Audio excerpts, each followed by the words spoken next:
Hey there you guys, welcome back.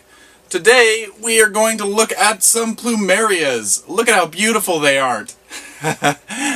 So in my cold climate I have to make my Plumerias go dormant, and I believe that even naturally they go dormant through a dry period.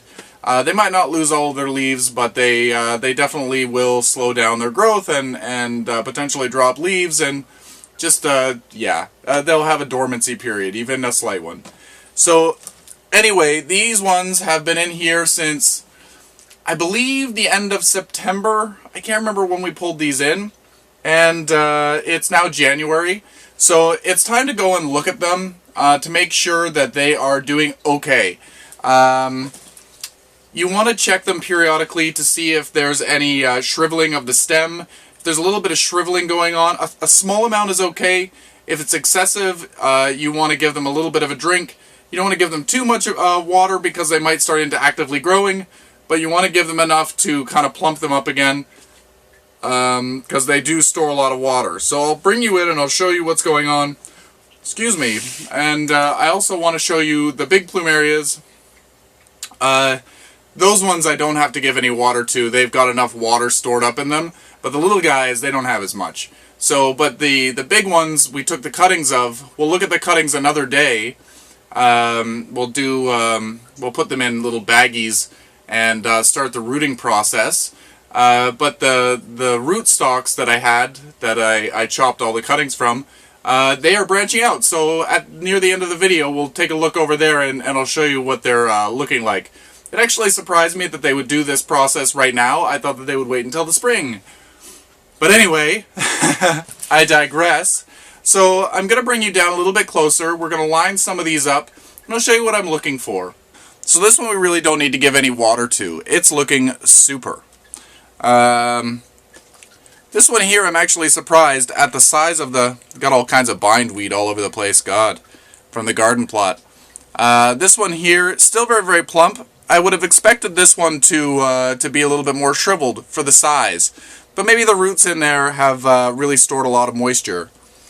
Let's pull one out here. This one here has light shriveling.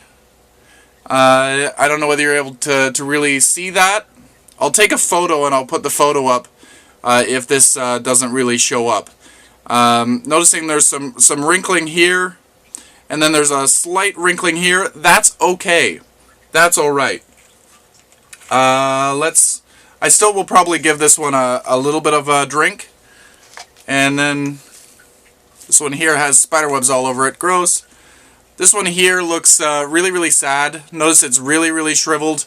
Kind of looks a little bit dead. Don't worry, it's not dead. I thought that many of these were dead last year.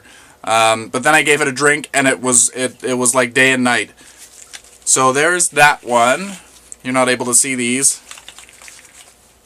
Let me adjust the camera up just a little bit, or down just a little bit. Okay, so you're able to see them a little bit better. Here's another one.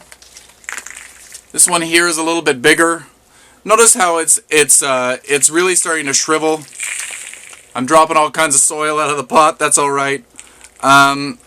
It's doing okay, but we still need to give this one a little bit of a drink. I guess I don't need to go through them all. Some of them are actually starting to come out of dormancy. Let me find one of those. I'm not worried so much about it. This one here, this one's doing beautifully. Notice the leaves at the tip right here. They're starting to grow. I've got some that are actually starting to really put out leaves. Those ones I might bring into some light, but I'm not going to worry about it right now. They'll still have a couple of weeks that they'll stay in this bucket. So what I'm going to do is I'm going to take... I have the misting watering device. One of these. I find that this is really handy because it waters, but it doesn't overwater. Pump it up a little bit. And I probably shouldn't be doing this on the floor, but that's alright. Give it a better mist on here.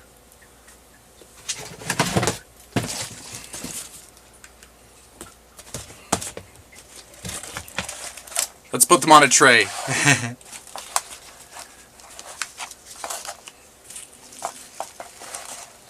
Alright. So I'm going to go through it. I'll check all the other ones as well. But for the purpose of this video, I don't need to show you them all. I'm just going to go through and give them a nice watering. You don't want to soak the soil. You just want to moisten the soil. And in a couple of days' time, you'll notice that they're plumped up again. That's all you want to do. And if you have some cuttings that that look a little sad, you can always soak it in a bucket of water for a couple of hours, and it will naturally plump up that way. Alright. So these will be happy in a few days. Some of them are already very happy. So anyway, enough with this. I just wanted to show you what we should be doing midway through the winter, just to make sure that everything's growing alright. It's always a scary process when you look down and you see that they're all wrinkly and gross. Don't worry, they will survive. So I'm going to quickly go and show you the other Plumerias. Very exciting. They're underneath my stairs. They're in a storage spot, so don't mind the mess. It's low headroom, so I'm having a hard time here. As you can see, we got the pots here. They've been completely dry. This is the pot with that had the scented geranium. This is the big one. And up at the top here, notice it's starting to branch out. This one has 1, 2, 3 offshoots. What am I talking about? So that's pretty cool. And then this one here, I can't really get through here. This one here has 3 on it as well, right here. And then this one has several. I've got a little one starting way down here. 1, 2, 3, 4 on this plant. And then back at the back, look at the leaf development going on there. It's got a nice long leaf. Maybe this one's doing better because it's closer to the grow lights. As you can see, there's a couple of different stems here. We're going to see how the growth looks. I was told that new growth on the Plumerias from a cutting area doesn't necessarily look as nice as the original plant. It kind of has a narrow or a small area where it joins the plant, and then it gets bigger, so it just looks kind of knobby. So it doesn't ever look as pretty as it did before. So anyway, I just wanted to share that with you. Show me what your Plumerias are looking like. Maybe you have yours full leaf. Maybe yours are still blooming. Or maybe yours look like mine. So anyway, happy growing, everyone. Until next time. This Burrows tail sedum into a bigger pot. This poor thing looks like crap, and it's because I don't want to say that it's been neglected. I have it on a window ledge going up the